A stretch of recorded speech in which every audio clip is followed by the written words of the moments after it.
Chapter 14. And it came to pass, as he went into the house of one of the chief Pharisees to eat bread on the Sabbath day, that they watched him.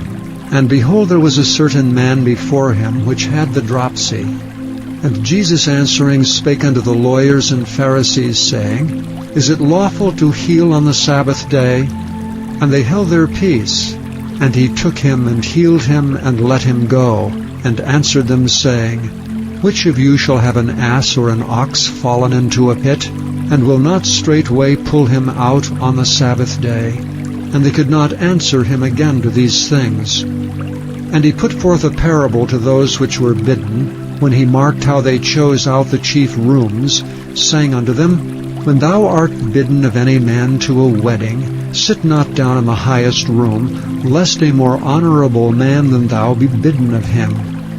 And he that bade thee, and him come and say to thee, Give this man place, and thou begin with shame to take the lowest room.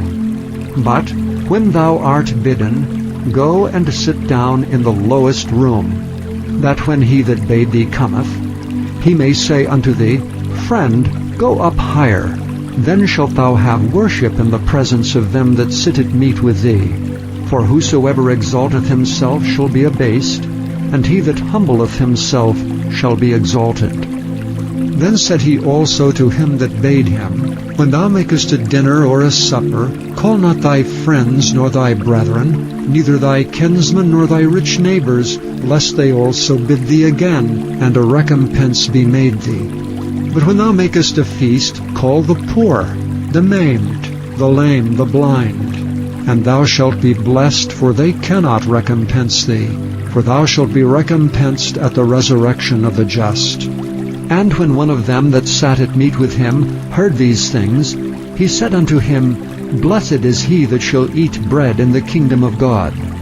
Then said he unto him, A certain man made a great supper, and bade many, and sent his servant at supper time to say to them that were bidden, Come, for all things are now ready. And they all with one consent began to make excuse. The first said unto him, I have bought a piece of ground, and I must needs go and see it. I pray thee, have me excused.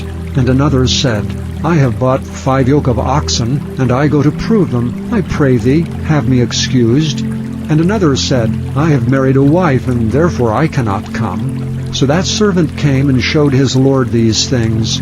Then the master of the house, being angry, said to his servant, Go out quickly into the streets and lanes of the city, and bring in hither the poor, and the maimed, and the halt, and the blind.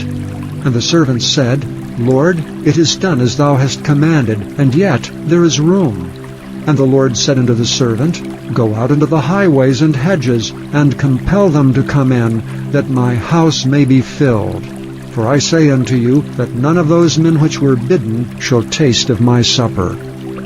And there went great multitudes with him. And he turned and said unto them, If any man come to me, and hate not his father and mother, and wife and children, and brethren and sisters, yea, and his own life also, he cannot be my disciple. And whosoever doth not bear his cross and come after me cannot be my disciple.